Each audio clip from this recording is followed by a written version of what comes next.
Even if you've cruised before, the kind of travel mistakes that people are making these days are different than ever before. Because over the last year, cruise lines, airlines, ports, loyalty programs, technology, and even what you can bring on board have all been changing.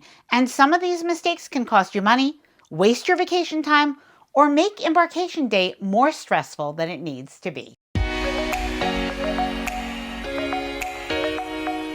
Hi there, I'm Ilana from the website lifewellcruise.com. Welcome back to my channel. Now, some cruise mistakes are obvious. Not flying in the day before your cruise, forgetting your passport at home, or even packing half your closet. But no, this is not what this video is. Because today I'm sharing 12 cruise travel mistakes to avoid in 2026, which are going to be especially helpful whether it is your first cruise or you have cruised before. Now, before I get started, I did want to mention that if you like this video, if you find it helpful, informative, or enjoyable in any way, then please do give this video a big thumbs up. I really do appreciate it. And please subscribe to the channel if you haven't done so already.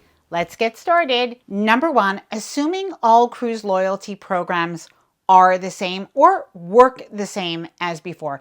Because in 2026, this is when loyalty programs have either changed or are changing. So first, we have some cruise lines that have started to status match when they haven't before. Now, this includes the Royal Caribbean Group, where now Royal Caribbean, Celebrity, and Silversea all have a program where you can actually benefit even if you cross over between cruise lines. And of course, we do have MSC, Explorer Journeys, and even Virgin Voyages that do have different programs. But if you are sailing with Carnival, they have had a significant loyalty program change. Now, that definitely made a lot of news over the last few months, but just recently, they actually announced that if you do want to be part of the new loyalty program or the new rewards program, you are going to have to register for this. So even if you are already a loyal Carnival cruiser and your loyalty is going to transfer over to the new program, you have to make sure that you do register before September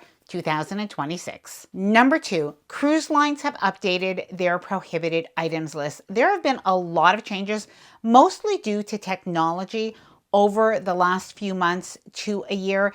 And it really is important to keep up with this before you go on a cruise because some of these will not be obvious.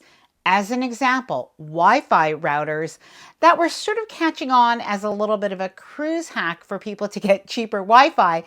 This is no longer something that you can do on a cruise because this is now a prohibited item that has been banned. Now, another item to watch for is meta glasses or smart glasses, because we do have now 3 cruise lines that have actually restricted the use in certain areas of their cruise ship. And if you were thinking of bringing this on board to film, you're probably better off leaving this at home. Now, these, of course, are just some of the recent prohibited items. So if you are interested in knowing what else you cannot bring on a cruise, I will leave a video all about that at the end of this one. Number 3, booking the cheapest airfare that doesn't include checked luggage. Now, this is not a cruise mistake, but if you are flying to your cruise, it is definitely relevant. Now, a lot of people try to save money on their flights, and one of the ways that they do this is to go carry-on only. But you really do want to think, is that realistic for you for your cruise? Because something that might end up being a little bit better for you is to actually book a more flexible fare that includes one piece of checked luggage as well as seat selection on your flight. Number 4, dragging larger pieces of luggage around the ship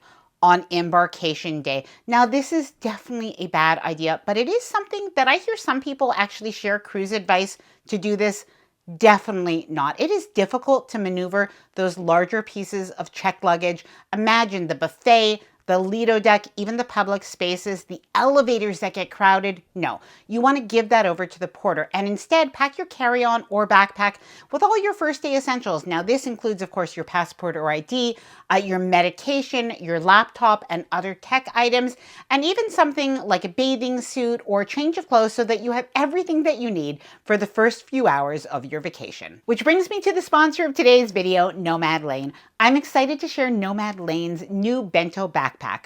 I love the bento bag. It's actually my favorite carry-on bag. So when Nomad Lane shared how they designed this new backpack to have many of the same features that people love, in a convenient backpack form, I was very happy to check it out and give it a try. And I thought this was really interesting. This backpack has actually been 5 years in the making, with a lot of testing and refining to get it right. Now I'm heading on an Alaska cruise next week, and we'll be using the Nomad Lane bento backpack as our in-flight personal bag and embarkation day bag as we board our ship. It opens up clamshell style, almost like a suitcase, with dedicated spaces for a laptop or iPad, toiletries, documents, and travel essentials, and it comes with a clear toiletry pouch and a tech organizer for cords and chargers. There are easy access front pockets for things like your sunglasses, keys, medication, and personal care items like lip balm or hand moisturizer, which I am always reaching for on a plane. There's also a hidden pocket in the back for your passport or money.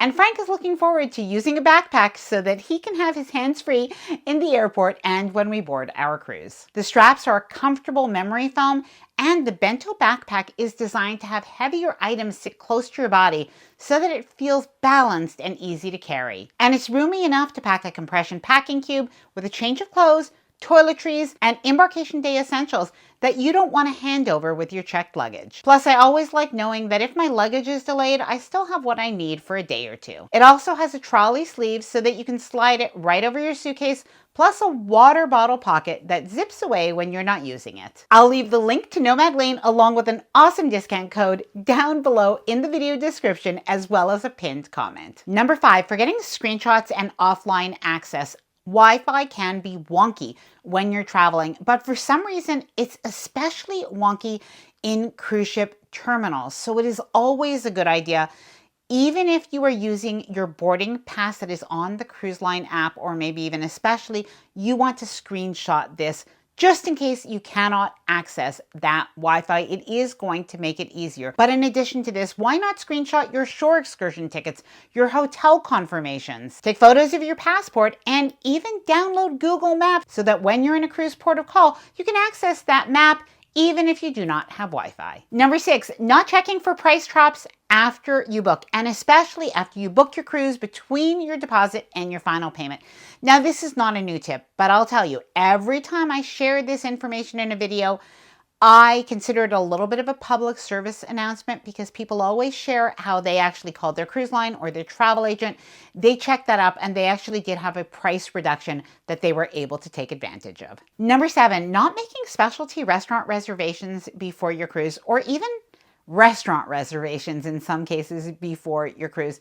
Gone are the days where specialty restaurants were an afterthought for a lot of people and they would book it on their cruise. Instead, a lot of people book up before their cruise. So if you have a specific date or time that you want to go, it is a good idea to book this ahead of time, especially if you're on a cruise where they do have different packages that include dining, because that is when they're really going to get booked up. Now, I am thinking about Princess. If you have the Princess Premier package, definitely book this as soon as possible. If you're on Virgin Voyages, something to know also is they don't have a main dining room to eat at, so you do have to make reservations. Now, I do have a little bit of a tip. Even if you cannot find the date and time that you really want to go, I suggest you book a reservation anyway. At least you have a time. And then when you're on board the ship, then go to the maitre d' at those specific restaurants, or talk to your concierge if you have one, talk to guest services, and it's a lot easier to move a reservation around once you have one than to make a new one once you're on board. Number 8, not complaining when you're on board the ship. Now, I'm not encouraging people to just complain, but what I mean is, if there is something you're not happy about, do not wait till you get off the cruise ship to complain about it on social media or to write a letter to somebody or an email.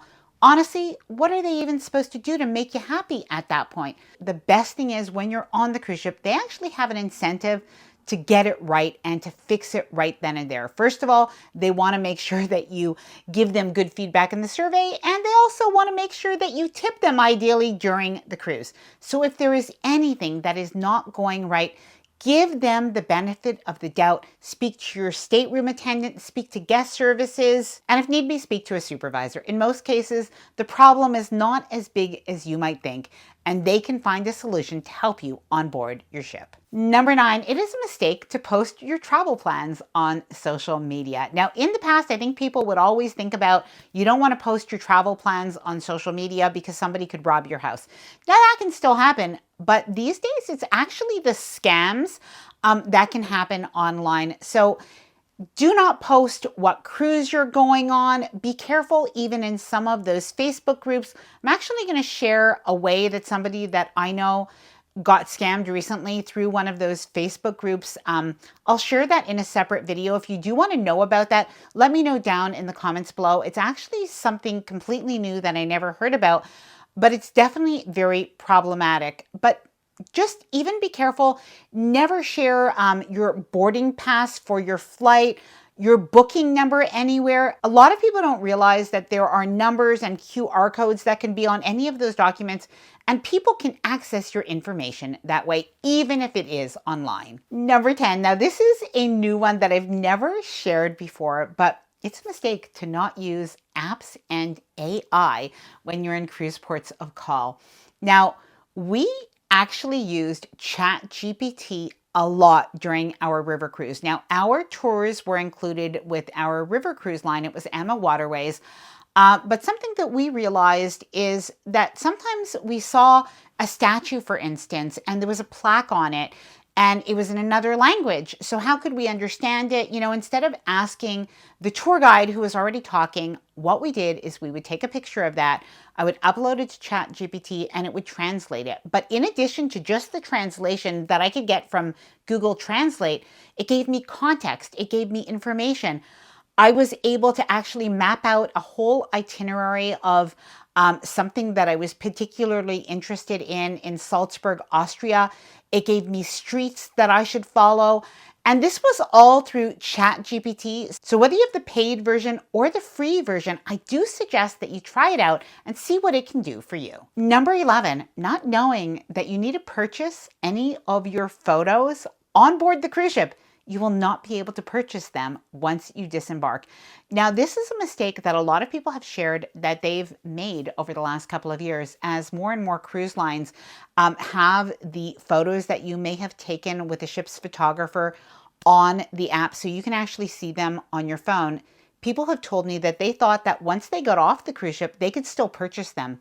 But no, everything disappears from that app once you disembark from the cruise ship. And even if you try to contact the cruise line and contact customer service, you won't be able to access those photos anymore. So anything that you want to purchase, make sure that you do them before you disembark, ideally by the night before your cruise ends. Number 12, now this is actually a flight mistake, and it's very relevant right now because we do have airlines that are having more delays. There are new travel requirements, so you need to build in a larger buffer time. If you are taking a connecting flight, even if it is technically like a legal connection, which is oftentimes just about 45 minutes, that is not going to be enough time for most of us to get off one plane and then to get to the other. Not to mention if there's a flight delay, if you have to go pick up luggage in between, if you have to go through any customs, you do not want to be running. So even an hour just isn't enough time. So try to have, even 2 hours or more. It's easier to have a little bit of peace of mind, to rest a little bit in between the flights than to try to rush from one plane to the other. And the other thing is, at disembarkation, don't book a flight that is too soon after your cruise ship arrives at port on disembarkation day. Try to have your flight leave at noon, 1 o'clock or later. Now, by the way, I have a lot of people that ask, how can I sign up for your email list? So I do send out an email when I have new videos, cruise news, cruise deals to share. So if you would like to sign up for that newsletter, I will leave a QR code right over here, as well as a link down below in the description of this video. Would love to have you on the email list if you would like. Now, I'll also leave that video all about the banned items in 2026 right after this one. I hope that you enjoyed this video. If you did, please do give it a big thumbs up. I really do appreciate it. And please subscribe to the channel if you haven't done so already. Bye for now, and happy cruising.